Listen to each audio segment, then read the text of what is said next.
Welcome to Learning from Practice, the Rudy Bruner Award for Urban Excellence. My name is Anne-Marie Lubenow, and I'm the director of the Rudy Bruner Award for Urban Excellence at the Bruner Foundation in Cambridge, Massachusetts. This session will provide an introduction to the award and its value as a resource for design education, scholarship, and practice, as well as its use as a foundation for public engagement and dialogue about the role of architecture in the urban environment. We hope that this will be the first of an ongoing series of webinars that draw upon and explore the program's more than 3 decades of research, evaluation, and writing on the process of urban placemaking.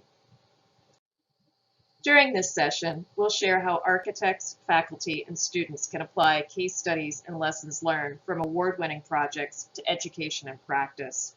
We'll demonstrate how design and the process of placemaking contribute to the urban environment and the economic, environmental, and social vitality of cities. We'll describe how architecture education and practice can address critical urban issues and influence public health, policy, and welfare. And finally, we'll consider the value of community engagement and collaboration in design education and practice, and its importance in addressing socioeconomic equity. This 90-minute program will include a series of brief presentations followed by moderated discussion with the presenters. The presentations will include an overview of the Rudy Bruner Award, including how it works and the resources available, followed by examples of how the award and its resources can be applied to educational settings. I'll be joined by 4 colleagues who've been involved with the Rudy Bruner Award and use it in their work leading architecture, planning, public policy, and real estate schools and initiatives. Our panelists today include Bob Shibley, who's the Dean of the School of Architecture and Planning at the University of Buffalo. He is instrumental in the creation of the Rudy Bruner Award and continues to be involved as an advisor, facilitator, researcher, and writer. Beth Lundell-Garber is the Dean of Practice and Director of Applied Learning at Boston Architectural College. She uses the Rudy Bruner Award in developing and teaching curricula for first-year design students at the college. Mark Norman is an Associate Professor of Practice and Director of Real Estate Initiatives in the Taubman School of Architecture and Planning at the University of Michigan. He served on the 2019 Rudy Bruner Award Selection Committee. Ted Landsmark is the Distinguished Professor and Director of the Kitty and Michael Dukakis Center for Urban and Regional Policy in the School of Public Policy and Urban Affairs in the College of Social Sciences and Humanities at Northeastern University. He's been a valued collaborator on a number of our public programs. This session is intended to be an interactive discussion, and we're eager to hear from you. Please use the chat box feature to enter your questions. We'll be monitoring it throughout the presentations and discussion. We'll start with a brief overview of the award and the resources available to you for teaching, research, and scholarship. The Rudy Bruner Award is a national design award that recognizes transformative places that contribute to the economic, environmental, and social vitality of American cities. The award was established in 1986 by architect Simeon Bruner as a way to increase understanding of the role of architecture in the urban environment and to discover and share innovative projects and ideas that address urban challenges. 5 awards are made each biennial, 1 gold medal that comes with a $50,000 cash prize and 4 silver medals that each receive $10,000. 88 medals have been awarded since 1987. Medalists are incredibly diverse, ranging in scale from a single building to multiple city blocks. They address a host of urban issues, including arts and culture, education, food access and security, housing, public health, parks and recreation, transportation and infrastructure, and workforce development. Projects range in scale from a single building to multiple acres and/or city blocks. They can be projects that are as small in budget from several $100,000 to hundreds of billions of dollars. Unlike most design awards that focus on the finished product, the Rudy Bruner Award is designed to be an inquiry into the process of placemaking. The evaluative application, selection, and documentation process are designed to promote curiosity, reflection, and conversation. Each cycle of the biennial award begins with a call for entries. Our criteria are simple. Projects must be built, not just a plan or a program, urban, and located in the contiguous United States. The submission includes an extensive application designed to not only elicit a physical description of the project, but also the values and processes that shaped it. The application includes a series of questions to be completed by people involved in the project's design, development, financing, and operations, as well as the surrounding community. Medalists are determined by a 6-member multidisciplinary selection committee comprised anew each cycle. Each of these committees includes a sitting mayor as well as people engaged in design and planning, development and financing, public policy and journalism, and community organizing. The selection committee meets twice for full-day in-person meetings. At the first meeting, the committee reviews and discusses all of the submissions. By the conclusion, they identify 5 finalists as well as questions for additional investigation. During the process of reviewing the submissions, the committee members engage in lively conversation about urban development. They established criteria and priorities, bringing issues to the forefront and challenging each other and their own assumptions. While the goal is to identify 5 medalists, the dialogue that takes place at the meeting and throughout the selection process is equally important and is one of the many aspects that distinguish the Rudy Bruner Award from other design awards. After the meeting, a team from the Rudy Bruner Award visits each finalist to gather additional information. The team spends 2 to 3 days at each site, walking the site, taking photographs, and meeting and interviewing people involved with the project. Findings from the site visits are shared with the selection committee in a written report and in a presentation at its next meeting. The committee reviews and discusses the additional information about the finalists. By the conclusion of the meeting, the committee decides which of the 5 projects will receive the gold medal, with the remaining 4 each receiving silver medals. After the awards are made, each medalist is documented with a detailed case study that is published online and in book form. Each case study includes an overview of the project, along with a brief description of key elements and project goals. A timeline identifies key events in the project's development and surrounding community. This is followed by a narrative that describes the project's urban context, history, vision and leadership, design and development, operation and programs, and financing. The case study concludes with observations and lessons learned from the evaluation process, along with a list of sources that inform the development of the case study, including people, articles, and reports. Each award cycle includes a lessons learned essay that synthesizes the observations gleaned from the selection process. This and the 5 case studies are published in a book that is available online on the Rudy Bruner Award website. The Rudy Bruner Award hosts events like panel discussions with people involved in the project to share the stories of how award-winning places are made, managed, and maintained. We also organize and present forums that address urban design and development, as well as challenges that face many cities in America. We also share lessons learned with articles in industry journals, as well as those geared to a broader audience, like Metropolis. Our resources also include articles and papers written about the Rudy Bruner Award and the observations and lessons learned gleaned from more than 30 years of investigation into urban placemaking, including common attributes among award-winning projects.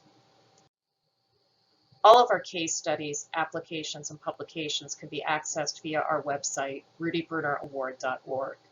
We're in the process of improving the website to enhance search functionality and to provide access to a growing number of virtual programs. You can also access information at the Rudy Bruner Award Digital Archive at the University at Buffalo, which includes over 1,000 applications submitted for the award since its inception. In closing, the Rudy Bruner Award has the benefit of both being on the front lines of urban development, researching, evaluating, and documenting new innovative projects, as well as the long view based on more than 30 years of observation and reflection. We're eager to engage educators like you for ideas to leverage these resources to inspire and help all of us address the challenges we face today. Hi, I'm Bob Shibley at the School of Architecture and Planning at State University of New York at Buffalo, and 34 years a consultant with the Bruner Foundation in its Urban Awards program. My job today is to try and sort of describe a little bit about the relationship between an Urban Awards program and how it's structured to deliver kind of award-winning projects, and the notion that one can use such an awards program as a method of inquiry about urban excellence in America. And you can use it to research and teach and do the scholarship that digs out the theories of practice that come from the specific to the general applications and understandings of the use of knowledge. We know we've got a terrific archive. Anne-Marie gave us the full-blown description, 88 award-winning cases, 34 years, 17 books, 1,000 original applications, over 5,000 perspective sheets. And the tools the RBA used to document the work are literally best practice in the academy. The vocabulary we use in an awards program are application site visits, selection committee members. Those are actually applications as self-report, site visits as a mix of structured and unstructured interviews and observations and focus group work. There's the selection committee members who are actually our form of peer and expert review. And the case studies themselves draw on reference secondary sources, including the scholarship that might be on any of the places. The group you see here is the very first selection committee. It included notaries like Claire Cooper Marcus, like William White, and others, of course. And as always, the first one and the last one and all of them in between have always been about the conversation among the experts in different professions and disciplines. The rigor of these methods is deep. The level of labor and effort to produce the case history and the site visits themselves is substantial. Think 2 to 5 site team visitors, 3 days on site, 88 cases. You got 1,000 person days already almost on site.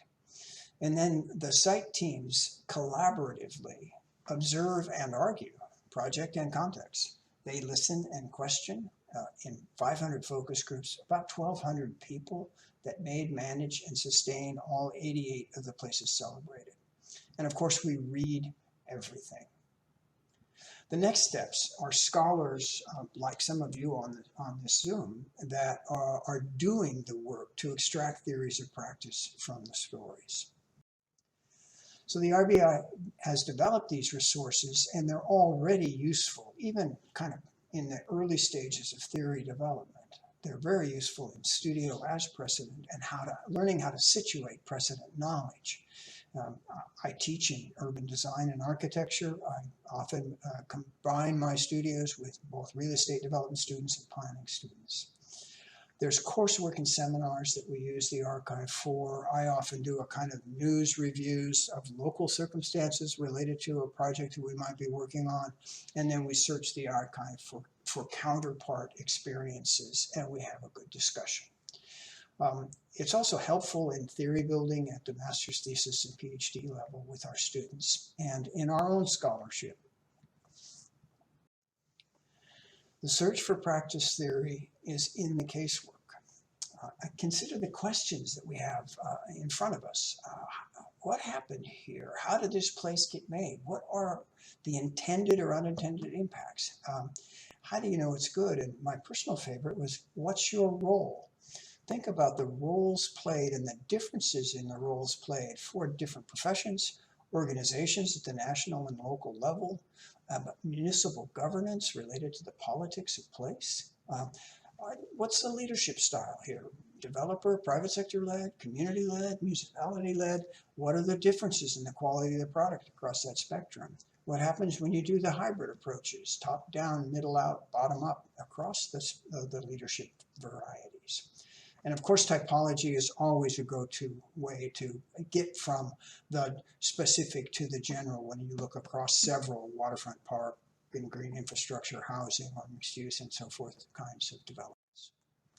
The gift in this program is that it does not offer an already established theory of practice. The charge we give the people who make application is convince this mixed discipline jury of the excellence of your project. They are charged not with matching the kind of project with a predetermined criteria, but rather finding the excellence in the project. So overall, we know that the RBA is about the strength and power of the stories people tell about making great places for themselves. It's about the discipline of relationships and the real complexities of the process and precedence from origin story to sustainable place. We have trend data about the various perspectives that one selection committee might have relative to others, from literally the first one in 1897. Here we see the book product from 1989, all the way to the kind of summary of position the selection committee this past cycle took. So we have an emerging body of work. There's quite a lot of work that suggests these kind of 5 elements of transformative places are consistently referred to as we move across the case histories.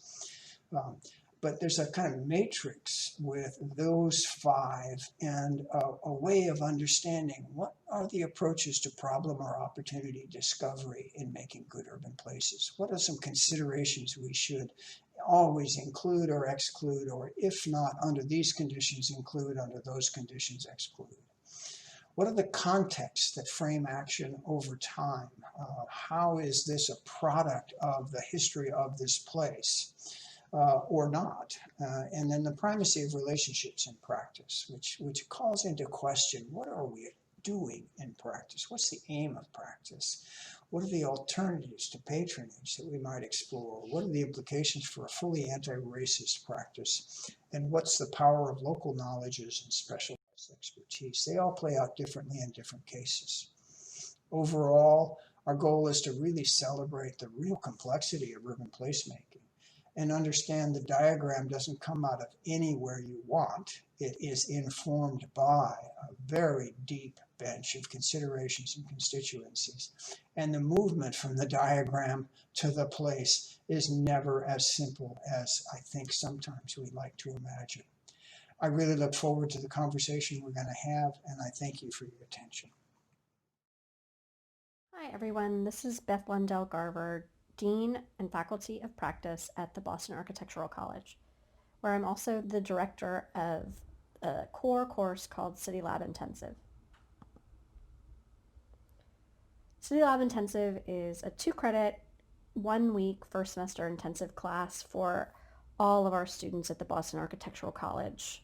And really what City Lab is it's using urban design as a framework for beginning students to understand design thinking, observation, analysis, and community building, and to connect all of the design disciplines and allied arts through exploration that really seizes on design stewardship and practice.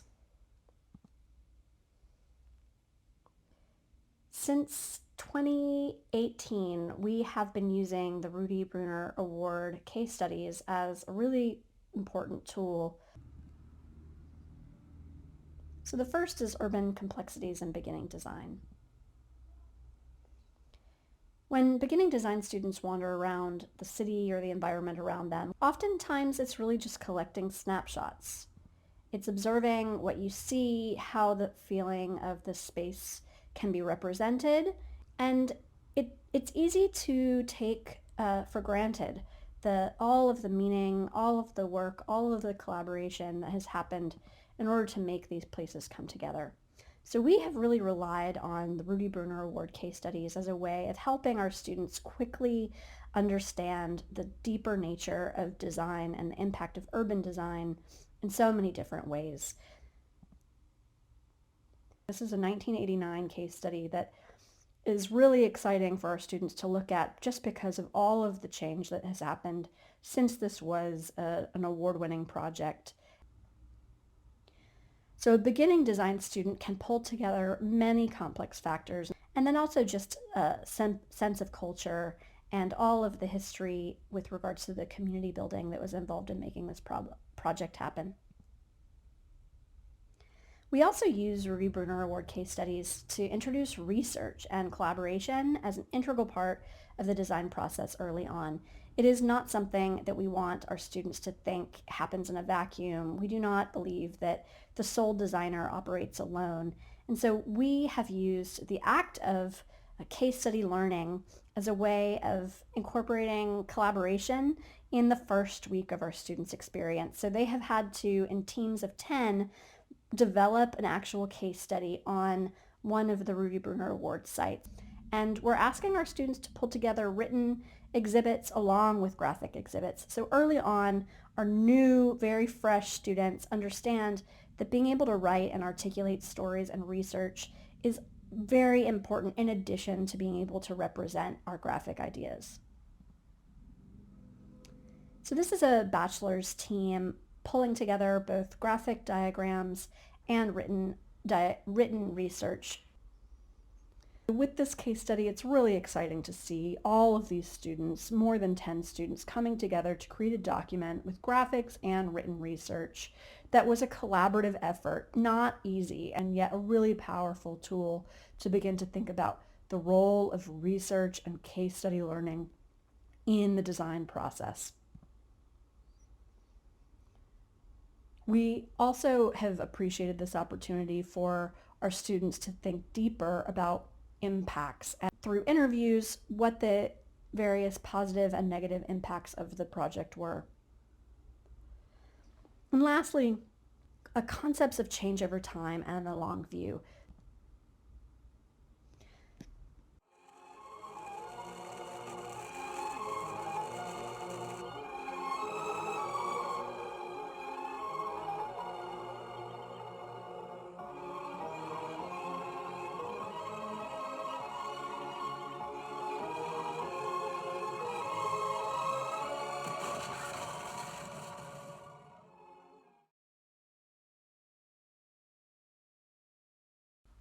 We've also used this opportunity to think about considering storytelling and perspective of stories. So in this case, this student has observed a really famous mural in the neighborhood and told the story of the development of the building through the persona of a character who was painted in a mural. And so you can see, "Hi, my name is Joe from the mural. Let's talk about my neighborhood, Dudley." And then the student very creatively goes on to talk about the development over time and how the Bruce C. Bowling building came to be, using the Rudy Bruner Award case study as a guide. The Southwest Corridor Project has also really given our students an opportunity to dive into the past in a much more meaningful way. It was a case study from 1989, and at this point, being 30 years ago, it's helping our students see that 30 years really isn't that long.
So just to recap, we have found the Rudy Bruner Case Study Award to be an invaluable tool for introducing urban complexities to beginning design students, the meaning of research and collaboration as integral to the design process, and then also incorporating complex consideration of change over time and designing for the long route.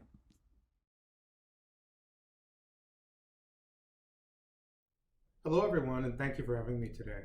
I'm Mark Norman, a professor of practice at the University of Michigan's Taubman College of Architecture and Urban Planning. I've had interaction with the Bruner Foundation through its Bruner Loeb Forums and other convenings, and I've had the privilege to serve as a juror for its 2019 awards.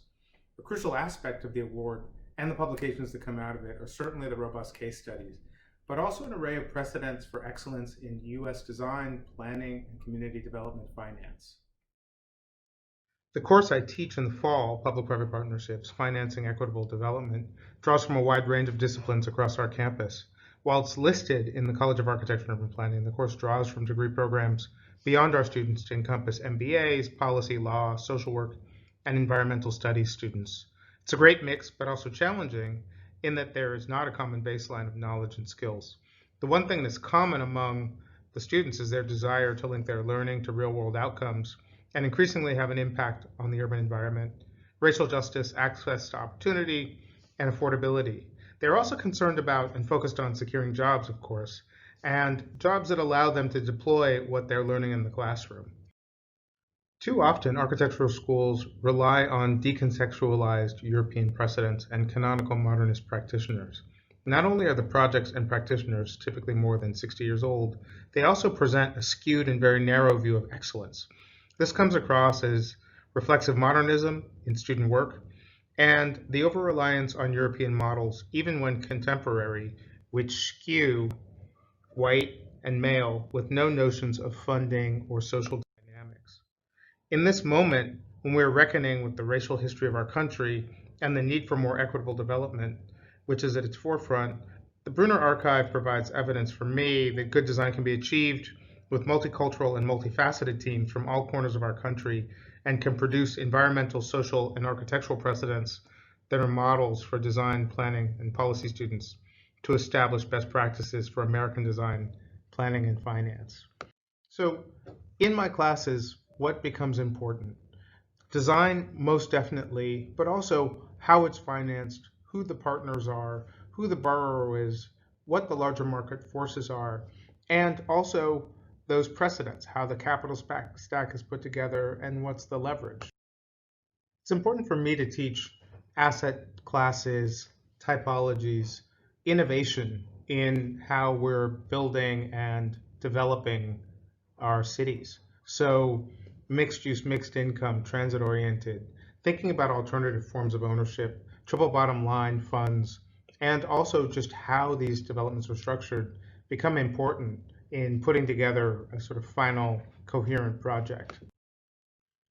This includes understanding who's living there and what their constraints are, what the market constraints are. This includes affordability, the ways in which we think about how people get housed, and equitable development.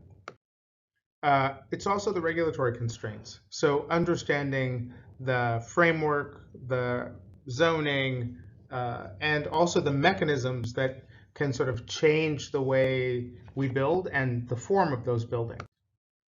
In this public-private partnerships course and in my work in general, it's really an ecosystem of nonprofit advocacy organizations and others that I think it's important to understand when putting together a development, and also understanding how design can be a piece of that.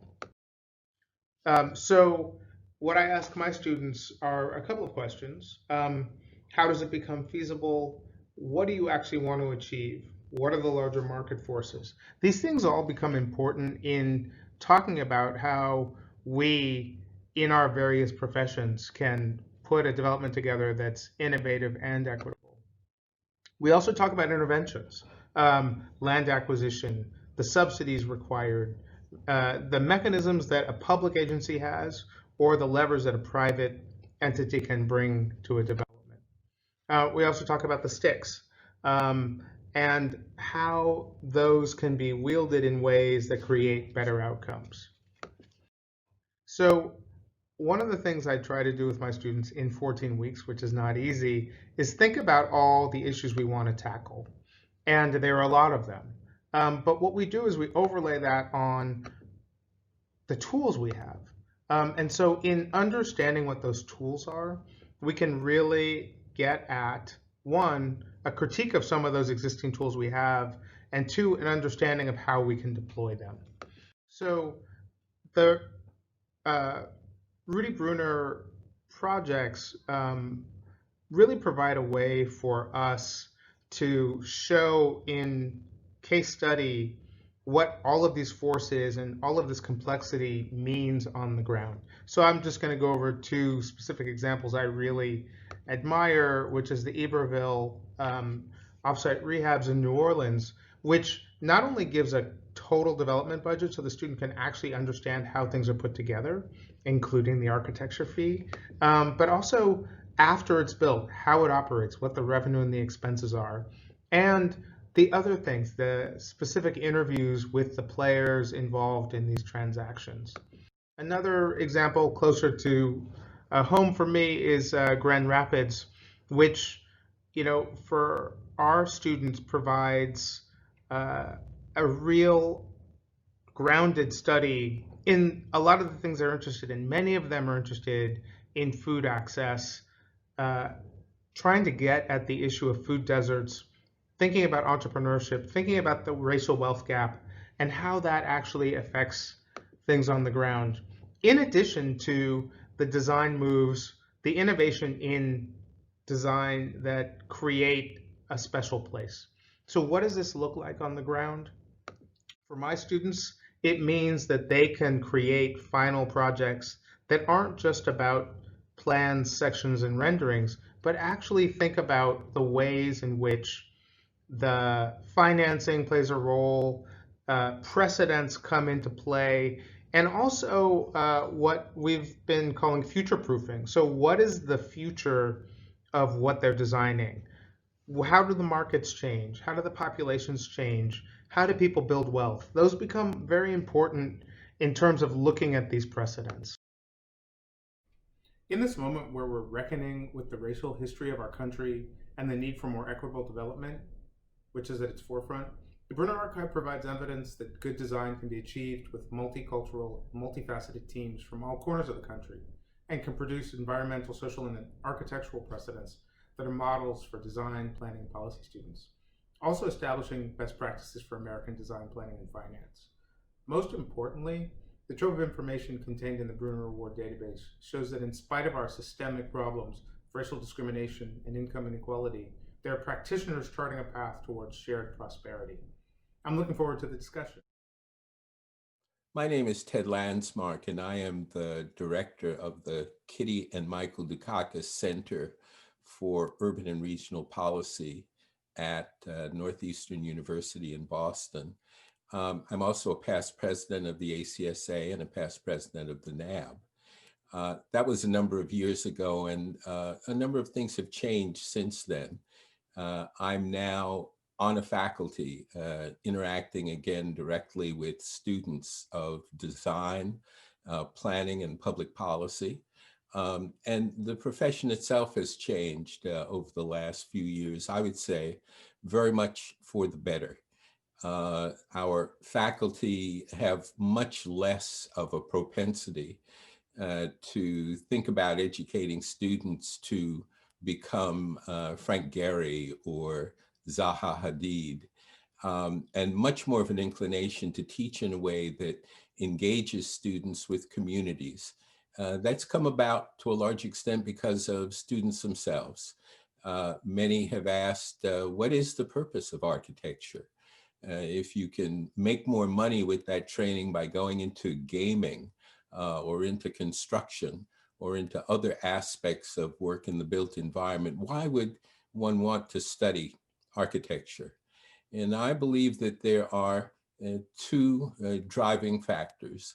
One is that this is a profession that enables our students as graduates to take their ideas and turn them into real material form. And that's not something you can do in most other professions. And the second is that we engage directly with communities in ways that other professions don't. And that's the purpose of my brief commentary on the importance of the Rudy Bruner Awards in terms of providing guidance and education to students of the design professions.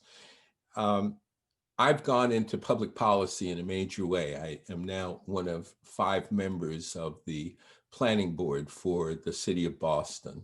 And over the last 5 or 6 years, I've approved over $45 billion worth of projects in Boston, which is actually a very small city, a city of fewer than 700,000 people. And through that process, I've overseen the approval of hundreds of projects, many of which have involved emerging and new architects, and almost all of which have underlined the importance of how projects are managed and how they interact with the communities that they serve. And in that regard, I think the Bruner Awards, and looking back at the Bruner Awards, sets an important precedent for teaching and learning about what it is this profession needs to be doing as it moves forward from 2021 and beyond in a post-COVID period, and in a period that has been largely influenced by the protests and the actions of the Black Lives Matter movement. I would ask that folks take a look at several of the recent Bruner Award winners. In Memphis, in Pittsburgh, and in Boston, projects have evolved that have very much involved community people and have also very much involved interdisciplinary work that engages not only the architect, but to a large extent, landscape architects and interior designers, many of whom are developing projects that are very performative. They are performative to the extent that they focus on resilience and environments and how we build our projects and how we make the interiors and exteriors of our projects work with each other. And they also involve a greater sensitivity for public health and for the needs of seniors and of children as we consider design changes that we may need to make in a post-COVID era in order to produce projects that provide for open spaces, hotspots, safe spaces, areas where people can gather with appropriate social distancing, and spaces that have a greater focus on public health, of how people gather with each other and congregate. And if one takes a look at those particular projects, one of the things that ties all of them together is the ability of the designer to listen to and hear closely what it is that community-based clients may say their needs are. This is a time when a designer needs to begin working by asking the client, people within communities, diverse people, people who we haven't always thought of as our primary clients, asking those clients, what, if it were to happen for you in this space that I am designing, would give you the satisfaction of knowing that the quality of your life has been improved.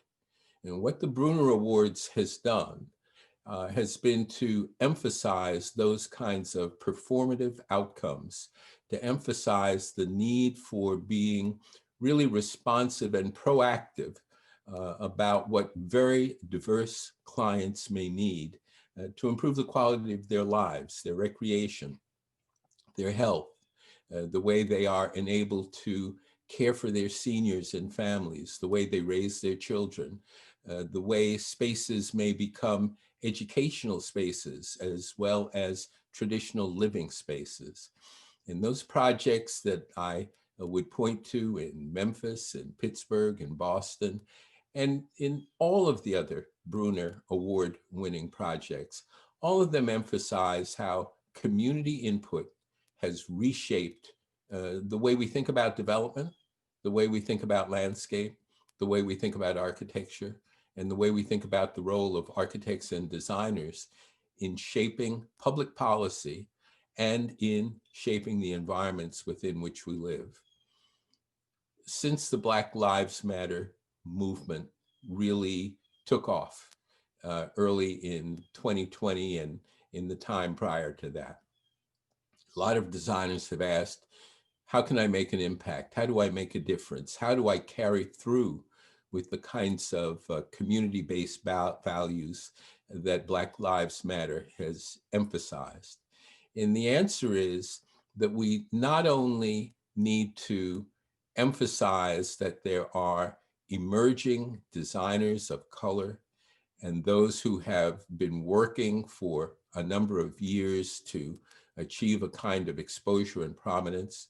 We need to not only talk about who the people are who are doing the work, but we also need to talk about how this work moves us forward towards a greater sense of social justice in our communities and towards racial justice in our communities.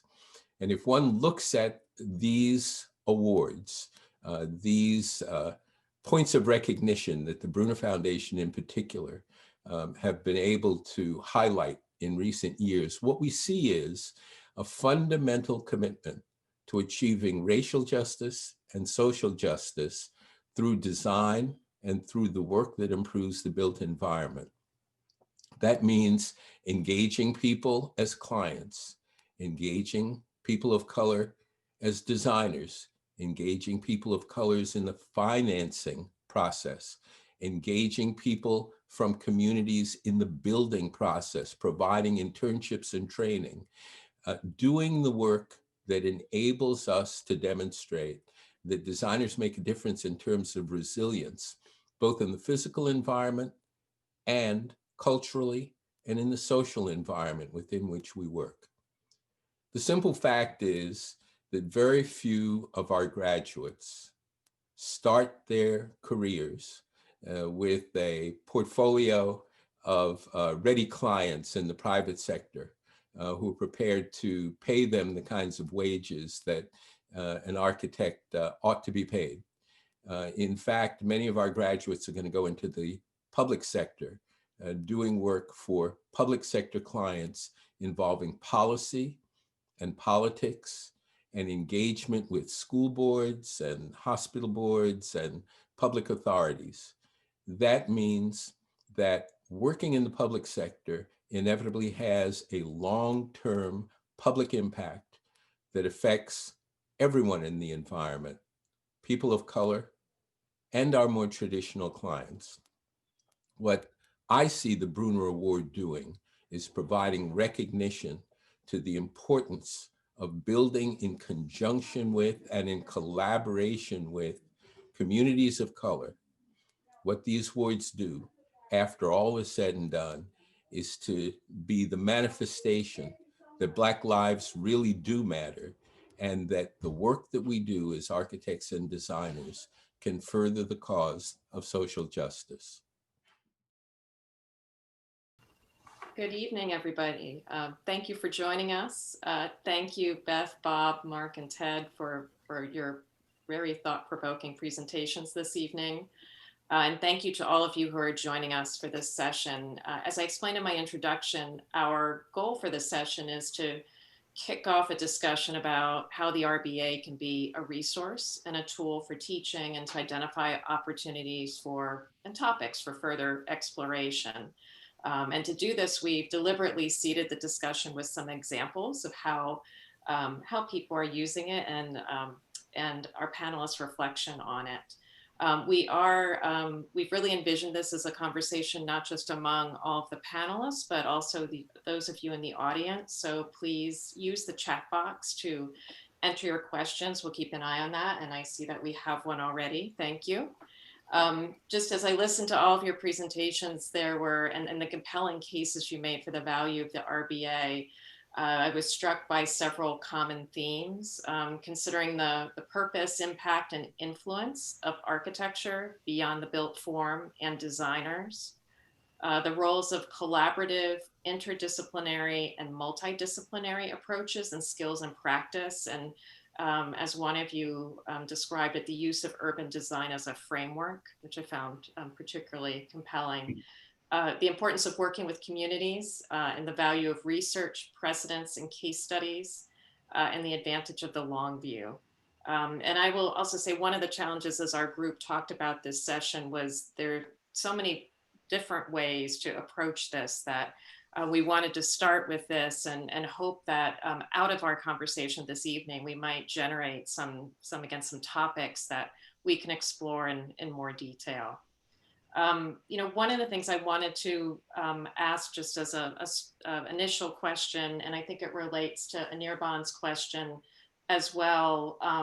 Well, I'll start with Anirban's question, which, RBA is place specific, and in recognizing urban excellence, what are some of the challenges we encounter in transferring place specific variables to general performative variables such as resilience or justice, which can become generative? How do you address such challenges? And I guess I'll relate that a little bit, and I might be making a bit of a stretch, but just thinking about the challenges we're facing today, how can we begin to connect? Each of you talked about the value of the case study, but how can we then, approach these broader challenges? So Ted, I wondered if I might start with you, just because I know you've talked about sort of thinking about this perhaps in the most global perspective in terms of policy and kind of a post-COVID world. I had the opportunity this past summer to do some research for FEMA, which is, of course, already planning what investments it's going to make in a post-COVID era. And I was asked to take a look at two factors in particular: housing throughout New England and higher education throughout New England.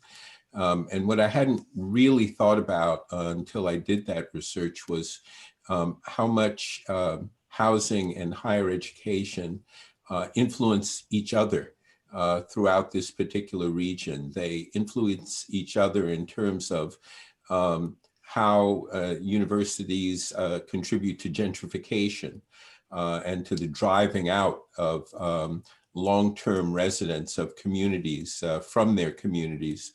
But they also contribute often in a positive way to increasing investments in resilience and sustainability and improved energy use.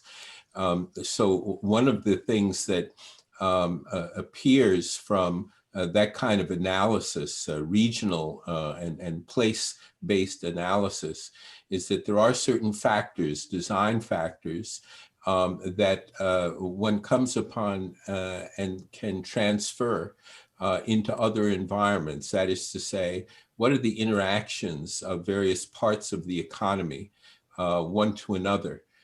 And how do they impact on each other? What can a university do when it is building to impact in a positive way on issues of housing affordability and gentrification? And I think that one of the things that the Bruner Awards does is to raise some of those larger questions in a context where you can actually look back and see what both the negative and positive impacts of a particular development have been, in a way that enables one to not only see what's transferable, but also, as will certainly be the case in the coming months, to impact on public policy and the way public money is spent on issues of resilience and sustainability and addressing gentrification and affordable housing.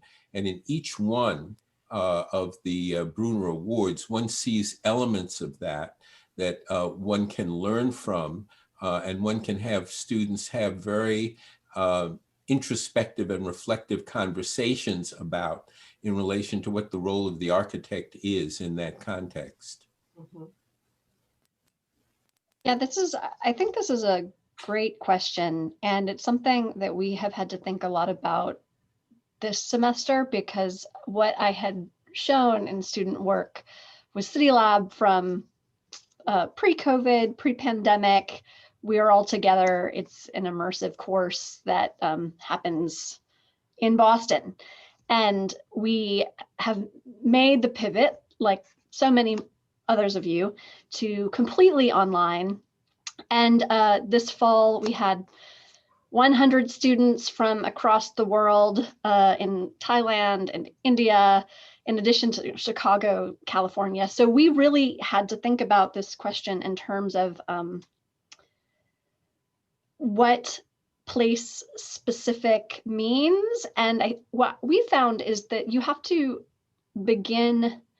In fact, I showed an example in my presentation with an assignment called Take Your Seat, which is really begin with very open-ended questions that allow the community, the global community, to paint the picture of what it is that they see in their community. So I said, take a walk. You know, I didn't even feel free to say, take a walk outside, just take a walk and try and sit someplace you've never sat before.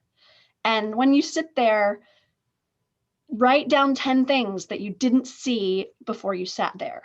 And so you're asking people to start to construct what place means to them.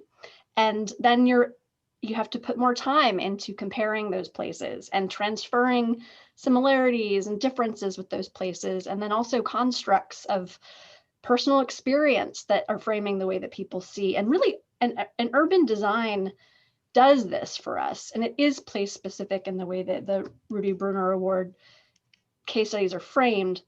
But now it really can be, if you put the time into kind of building the baseline of these are all of the different places that we're coming from, you begin to establish an even more exciting conversation, because you're thinking about how, like, I've got all of my Rudy Bruner books on my desk right now. You know, steel stacks, arts and culture. What are the things here that you might be able to find in your community, or where is something similar within a similar impact? It's a really exciting question. So I think the transferability is definitely a challenge, but we have found this semester that the results of it have been profoundly personal and intimate in a way that we actually couldn't even get to when we were all together on site in Boston, in these places, because you're sort of forced into this other place that you're not going to know in even 4 days of wandering around.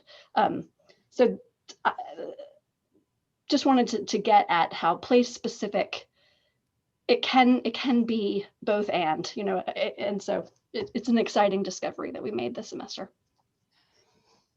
Great. Bob?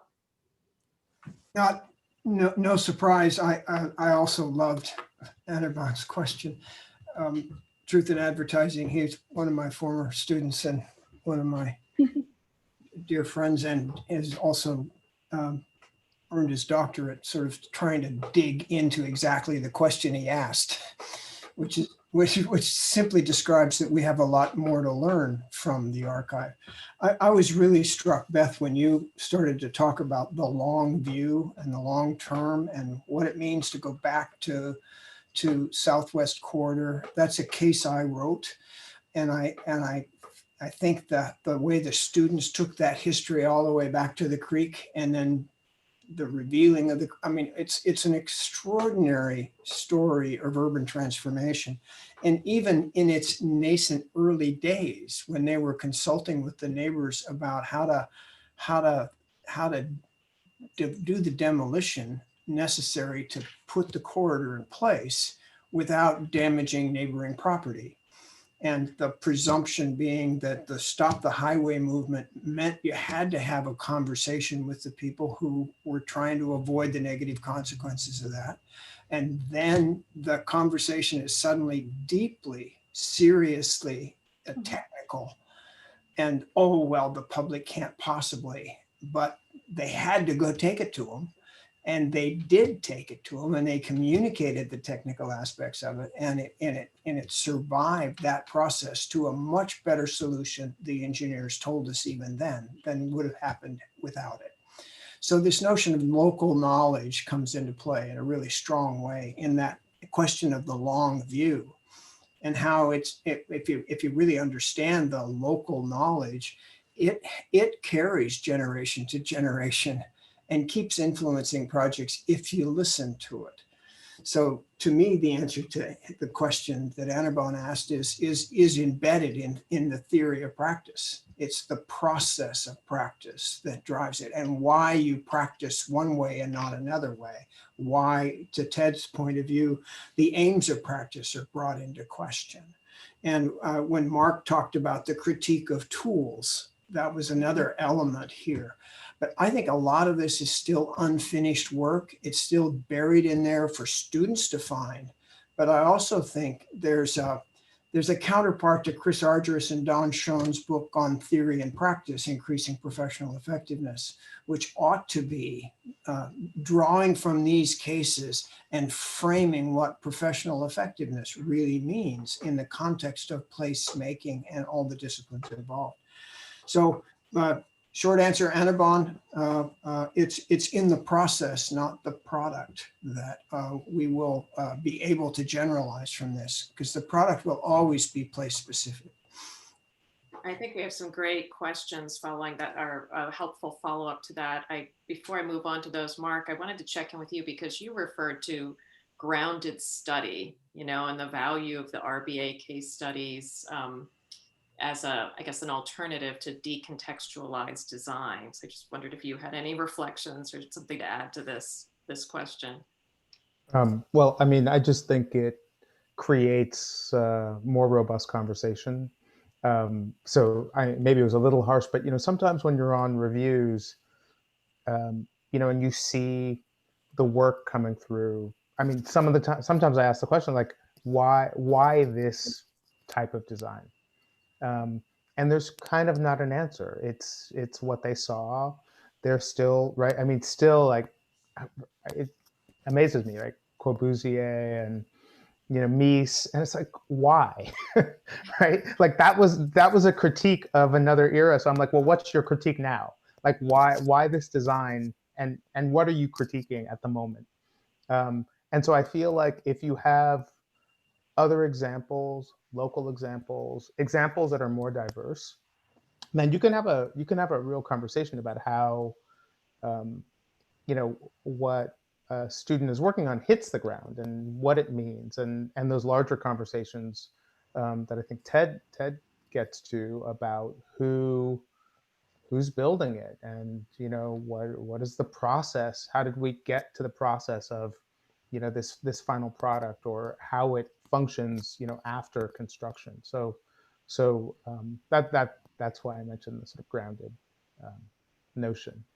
Yeah, I found that fascinating, and I know just so much of the design of the award is itself grounded in the idea of uncovering the process. So it's interesting how that can be uncovered in so many different ways, be it the answer to the evaluation of an answer to a question we ask through the application, or questions the selection committee prompts us to ask, what we see and observe on site, and sort of how we process the information we receive, and then in turn generate a case study from that. So and as we know, process rarely stops, it continues. I want to move on to a question from Karen Kuby. Thank you. Is there an example of a way that Rudy Bruner case studies have evolved in format or content based on feedback about how they're used? And I'm going to turn to Bob first, since you've got the longest tenure with the award. So welcome to the contradiction. We set out from the very beginning to build an archive that had some consistency year over year, so that we could literally build a data set on perspectives on urban excellence. The consistency defeats the evolution the question asks for in some ways.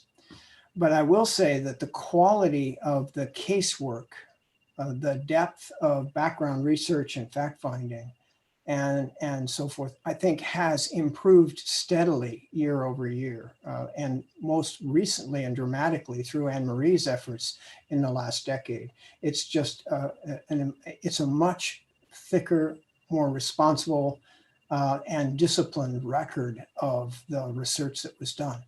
I think all of it is good, but I think that's a direct response to the notion that if we're going to make a claim for this actually helping to construct an archive useful as precedents, then that consistency needs to be increasingly improved.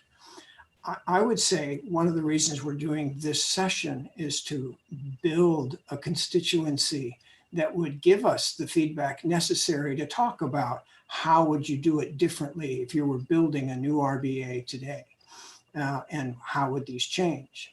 We've debated it endlessly year after year after year, I promise you. And ultimately, we come back to understanding how projects are made and how they evolve over time, and how they're managed and maintained and sustained is a critical component across disciplines. And so those have been sort of planted in stone, so to speak. And then what else has to happen for it to actually be out there in the world, making the differences that many of our panelists have already referred to, I think is kind of Anne Marie's question. Well, I think also a few observations just from my experience is I have on my shelves in my office a copy of every original application dating back from, or of award of medalists from 1987. So that consistency, the questions and the application itself remain virtually unchanged. What we have, as Bob noted, is we've been evolving the way we capture our findings. And I mentioned in my presentation that one of the things we're working on right now is our website, because when the current website was created, it was intended to function as much as possible as a database that people could search it. It was, a first pass at that. But one of the things that I realized in the creation of that website is, in order to create something that's functional, there does need to be consistency of information. So part of the evolution of the award, at least in the case study development, has been to add a little bit more of a layer of structure to it. So if you're looking for information, so that sort of forces us to make sure we capture and record a certain baseline of information. If you're looking for it, you can find it. We don't necessarily have that rigor across all of our case studies going back in history. It also has caused a lot of interesting, lively conversation among our own team of just, how do you find a balance between being consistent in terms of the approach of conveying the information, but still allow the unique narrative of each project to come across. And as we find with these projects, who drives the project, kind of what's the leading part of the story, has a lot to do with, how these projects come to be. But as Bob mentioned, that is something that we are really interested in learning from all of you who are out there using the case studies, or interested in it, as sort of what we can do to add to it. And part of our excitement in working with Beth over the past few years, and other partners who are teaching, are looking for opportunities where maybe we can, through students using the case studies, we can maybe use that as an opportunity to bring updates to some of the case studies. We're still figuring that out. I would just add that we have access to so much more data that we don't have to generate ourselves from so many different sources at this point, that the introduction of some new longer-term longitudinal metrics into the evaluative process would, I think, be very helpful. When LEAD came into being, lots of folks thought that there would be significant reductions in energy use. So now that we've been at it for a long time, we can ask ourselves objectively, to what extent have we really changed the nature of energy use in our cities when buildings are built to a LEED standard. And we can ask the same set of questions now around a lot of issues related to resilience and sustainability.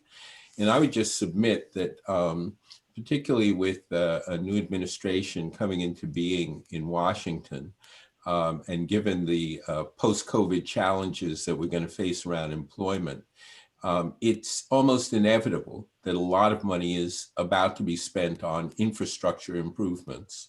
And the question is, how do we want to now deal with infrastructure, whether it's affordable housing or issues of resilience along the coastlines?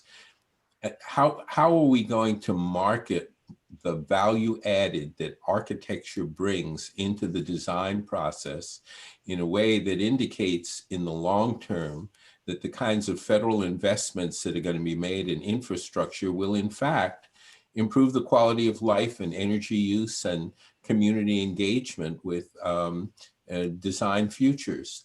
And this is a pivot point wherein people can look at what we've accomplished up to now, what data is now available looking forward, and how we now begin to apply that data to long-term performance in a way that underlines the value that architects add to improving the built environment. I think actually that might be an interesting line of inquiry to explore with Erkin Oze's question and another colleague of Bob's from the University of Buffalo. He asked, looking back at the history of the awards, he's curious to hear our reflections on how the award impacted mainstream thinking on urban design and development. And specifically, he's been struck by how Rudy Bruner Award elevated the work of people like Rick Lowe very early on when few people were able to identify the incredible importance of such practices.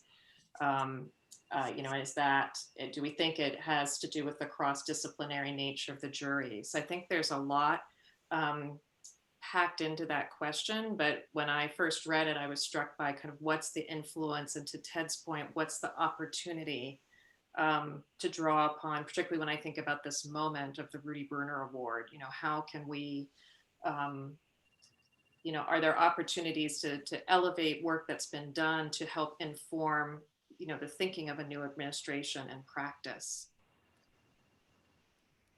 I mean, I would just say that it'd be interesting to go back and see who else was awarded in the other awards for design during those years. I mean, it'd be kind of fascinating. And I think it would, I think we know the answer, but it would differentiate the award because of, I think, what we were talking about, which is that it's not just the aesthetics, it's everything that surrounds the project. And so I think Rick Lowe is a great example, right? It's a neighborhood, it's an artist, right? It's housing, it's, commerce, and frankly, I think in a mainstream sort of design award would say, well, it's a rehab of cottages, but if you look deeper and you are approaching the way you're evaluating projects in a more holistic way, then I think you get projects like Rick Lowe's or like other projects that that might actually be really beautiful and innovative, but have so much more, and that gives you a sense of all the professions and the actors that came about to make it happen. I think that's one of the interesting things about the selection process, and just thinking about the last selection process that you were a part of, Mark, the idea that sort of projects that are not always sort of at first glance the typical candidates, often emerge for the reasons we're discussing. Yeah, I still don't remember exactly how the skate park rose to the top in the last round, but I really loved it. It's interesting. We actually talk about this particular question a lot over the years, and I think that the people who've been impacted the most by the Bruner Awards program have been the people who've applied who have been elevated to site visit status, and the selection committee members themselves. There's 102 selection committee members on the roster.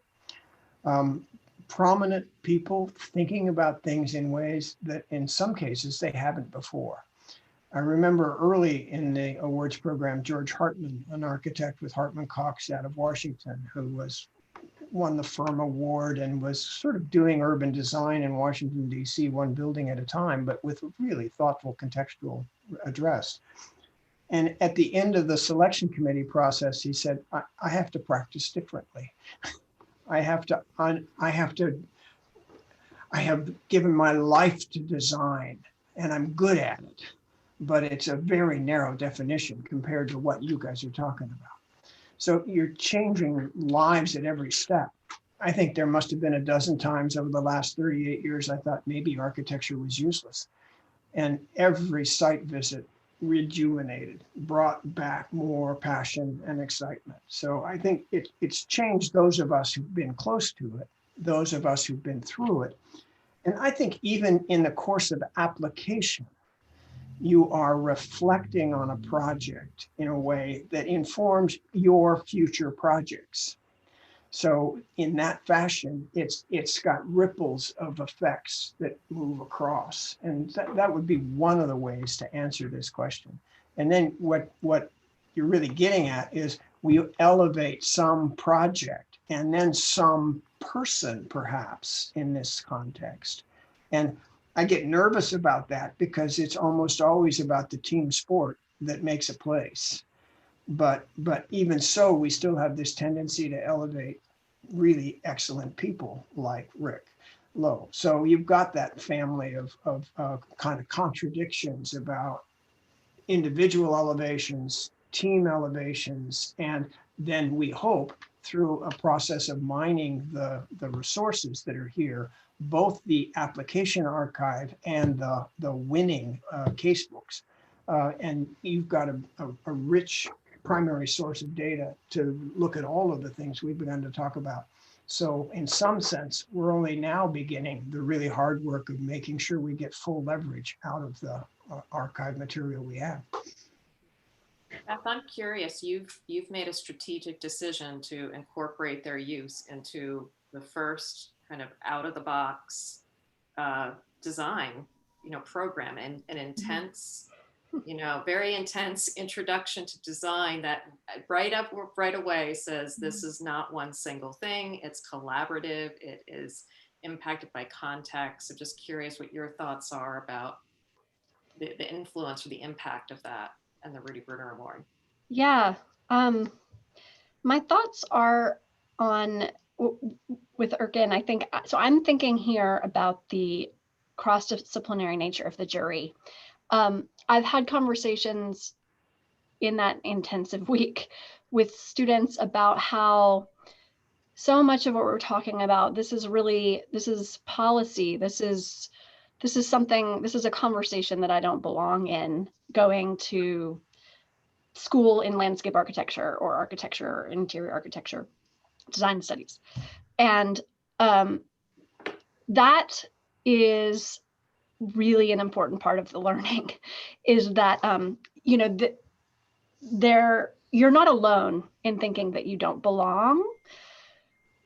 Many people likely think that you don't belong, but that in order to be relevant and in order to have an impact, you need to put yourself in those conversations with, the community meeting at night, talking about the school that's being designed next to you, or the building that might get torn down to build high-end residential condos. That you placed yourself there as the designer. And yes, it might not be a path that is talked about, but we certainly do as much as we can in that first week to talk about it, to put our students in the room, in the very sort of citizen-driven environment, to make those connections. That is where the design stewardship really plays a very large role in the learning objective of the course. And it's kind of a flip from the conversations that likely many schools have in the first intensive week, where you might be doing a design with an object or some type of cardboard, you've got 10 hours, build a city in model form. We're really wanting to highlight the kind of dirty, nitty-gritty, complicated. In some ways, there's lots of times students are like, oh, this isn't what I'm not sure this is what I wanted to come here for, simply because it's real. It's the less glorified version of how projects really happen. And slowly they begin to feel a part of it, and slowly they begin to feel empowered. So just reading the cross-disciplinary nature in Erkin and in your question, you may have been there last year at the ACSA Administrators Conference when Karen Sito from Yale, who is a writer for the IPC on probably the climate change report that is going to be published at any point, unless there's a timeline change based on the pandemic. But nonetheless, she referred to how critical cities have been in terms of the main players in climate change. As buildings, as designers, with small scale changes, they don't really add up to the type of impact that we need. It's all cities. And yet, when urban designers or just designers are invited to the table with the scientists and global policymakers, the conversations sort of fall apart. There's just not a way to connect. And that has to change. And so I think that you are really setting an example by showing applicants that, and I would be interested in how many design teams actually are your applicants, probably not very many, mostly owners or community organizations, but the audience that you need to really speak to and connect with is not your internal design audience. So that is, I think that's a really important part of your question, Erkin. Thank you for that. Now, I'll just add, we haven't done a kind of formal survey, but I'd say generally our applications, and Bob, correct me if I'm wrong, seem to come from a mix. Some are from building owners, it could be developers, design teams, operators. Our only requirement is somebody associated with the project submit the application. So often, sometimes it just has to do with who has the bandwidth and the aspiration to go through the process of submitting it. But it seems to me it feels like it's pretty even. Yeah. And I would say we do seem to there are some design firms that definitely have us on our radar. And actually, that's one of the things we've been working on in recent years is for a long time, our baseline for marketing were design firms. And we've really tried to think about who's doing the development, approaching city leaders, and, thereby using the networks and thinking about who's interested, who's doing this, and where can we find networks to make those connections. Yeah, I would certainly hope that there would be many more applications from design firms and from cities, because if you have a project that works, that not only meets the requirements of the program, but exceeds them around certain key metrics, like, the great building that also drives economic development in an area, or the terrific open space that suddenly makes a neighborhood seem safer.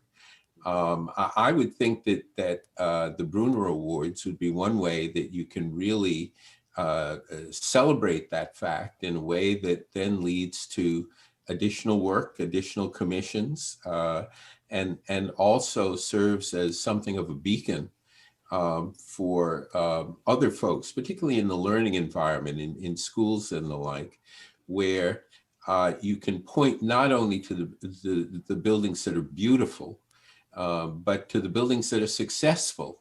And success ought to transcend creating a building that doesn't leak. It should also go to all of the questions and issues around what the impact of a particular facility or environment might be on the wider community. I mean, that counts too. And that's a big part of the reason that some of the social justice organizations have said that they want to become more involved in the design process, because they can understand to a greater extent how design improves the quality of life. Yeah, I mean, I completely agree with that, and it makes me think about Detroit, for example, like what projects might come out of the change a couple of years ago in passing a community benefits ordinance, and what that means for the projects that now are part of that process, or even in Minneapolis, right? What kinds of developments are we going to see as a result of their change in their zoning? And so it might actually be led, by policy, but have maybe a physical manifestation. But I think there are all different ways that one might approach the application, and it might end up being a beautiful project, but it also its genesis might be a more ground up initiative that created that. Yeah, and it also raises great questions about why things don't work. I was involved with the Southwest Corridor project early on. I was one of those Stop the Highway demonstrators initially. And one of the things we built into that project was a series of training efforts to try to bring more community kids and more people of color into the building and construction and design processes. And we worked really hard at that. And the fact of the matter is that 30 years later, there's very little evidence that we succeeded at that. And so the question is, why didn't we? The demographics shifted in ways that would have favored success, but we didn't change the firms. We didn't change the culture of design and building enough. And so moving forward, we know that there are going to be efforts made to bring more community people into the design process. And the question is, what do we need to do to make sure that the industry retains them and really builds a cadre in a longer term sense of a more diverse group of designers and builders? So as much as the projects have been successful in some respects, they also point over time to the additional steps that need to be taken in order to achieve the very lofty goals that we often set for them. That's actually a really interesting question. As one of the things we are planning to do over the next few months is check in with our past medalists. And we've been in the process of thinking about what are the questions we might ask. And I think the question, Ted, you raised is very appropriate. And there is a question in the existing application that addresses, it's one of our goals is to always probe, what hasn't worked, because we do feel that's just as valuable as what succeeds. And as Bob says, this is not about, giving us your hero story, but I think particularly it's one thing when you're kind of up against, being a candidate for a major, award, and it's another thing to sort of look back over the years or decades, and particularly if you might not even be the person answering that question, may not have been the person who was involved at the beginning, and therefore have a little bit more distance from it. We've got about 5 minutes left. This has been a great conversation. I just would encourage our audience, if there are any remaining questions. I think what I'd like to do is talk a little bit. There's something you said, Beth, about the value of kind of the grittiness of sort of students jumping into sort of understanding what really goes into being a designer and making these projects happen. And I'm curious, in the environment we have now, where so many of you are teaching virtually, is there any thoughts on what we can be doing as the Rudy Bruner Award, or how, given that one of the decisions we made was not to have an award round this year, because so much of what we do is grounded in the idea of spending time on site, meeting with people in person. So we've been thinking about what can we do virtually, and several of you have sort of touched upon this, but I'd be curious to hear any other ideas. Well, one of the things we've learned about working in a virtual environment is that it creates great opportunities, as Beth has pointed out, for people in very different places to share their thoughts and ideas about what works and what doesn't work. And I would think and hope that there would be opportunities here for faculty at design schools in a variety of different places to use these awards as a way of introducing students and their peers to different ways of looking at problem solving. I mean, one of the projects that I most love is the one that took what I think was an old Sears building and transformed it. And that is a process that's actually going on all over the country at this moment and will continue to go on in a variety of locales. And the Bruner Award selected one that was really successful. And I think that that then becomes a useful model that lots of people all over the country can take a look at as they're thinking about doing a larger scale adaptive reuse, preservation, and energy conservation. So that this becomes something that goes beyond just using a textbook and then encouraging people to go out into the field to look at a project. This really becomes a way of sharing information with the clients over time about what worked and what didn't. Yeah, from the student perspective, well, from the working with students remotely perspective, the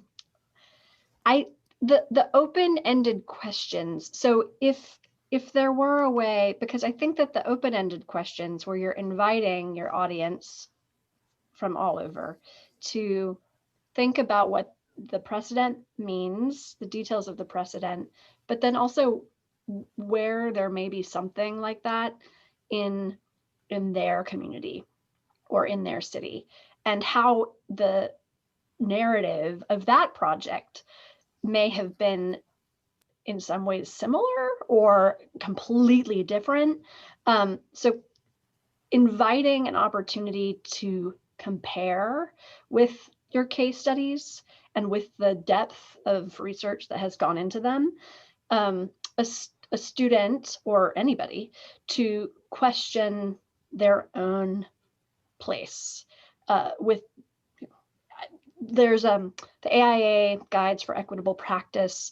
They have in the format, they provide examples, insights from people in practice from all over, and they're usually very short, 50 words, 50 to 75 words. It's a personal story, and after the personal story, there are questions to consider, and it's sort of taking the personal story of I'm in there, and it was a personal story of me working in an architecture firm in New York, and it was a tricky time, and it makes it more general, and it helps connect it to what would you have done in this situation, or have you ever felt like this? What do you think this meant? So perhaps in having a way to connect through open conversations and things to consider that let people think about how these aren't just place specific, how they are these types of buildings and these types of spaces exist everywhere in very different ways. Yeah, I mean, I totally agree. And just, teaching online or actually hybrid even, I found that, you do a lot more polls, but also I think there are benefits, right? Like using the whiteboard and having everybody sort of collaborate on the whiteboard has been really interesting. So I could see, to Beth's point, maybe that there's some prompts, right, that people respond to, they become study questions. And, one interesting thing about this time we're in also is everything's being archived, like every lecture is recorded. This is being recorded. And so, so we have the ability, unfortunately, we're staring at our screens too much, but we also have the ability to do things asynchronously and offline. So I find myself, in some cases, and this was generated by students, like, can we have podcasts and other things so that we're not always staring at a screen? And so I could see ways, even post-pandemic, that the way we share information and digest information, changes and morphs a little bit. Bob, any? Oh, I would just want to stress the idea of prompts or case guides or discussion guides or podcasts, things that move this from a narrative and graphic documentation of a project into a teaching tool that's devoted to those kinds of conversations. And there's such a rich history of case literature and case teaching. And it seems to me to invite taking the case studies as currently written and developing the study guide to the cases that really deal with how some of these are the same story over and over again, but in a different place with different characters and different politics and different economics, but still through the typology or through the political circumstance, or as you guys were exploring, you've got Boston, somebody else has got Chicago, somebody else has got New York. There are literally several case histories from those cities. So there you've got a good cross-section and a rich opportunity as well. I wonder what the appetite would be for a case competition that was about developing curricular materials. We did this in energy in the early 80s, late 70s. We built 11 course modules on passive and hybrid solar and how it moves from single family to commercial scale. And then we had another competition across schools of architecture where 11 schools that didn't actually write the cases were asked to use them and evaluate their use. And in that 2 cycles developed, I think, a pretty strong presence across over 20 schools of architecture and planning in the early days of energy education for buildings. So we have that opportunity here as well. That's what I'm pushing. And I know we're past time at this point, so I'm sorry. Thank you. Well, thank you, Beth, Bob, Mark, and Ted for this conversation tonight.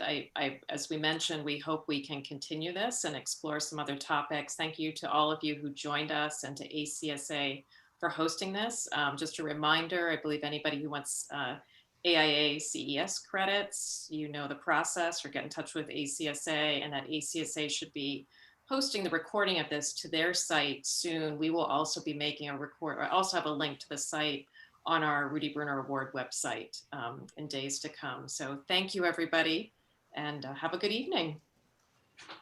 Thank you.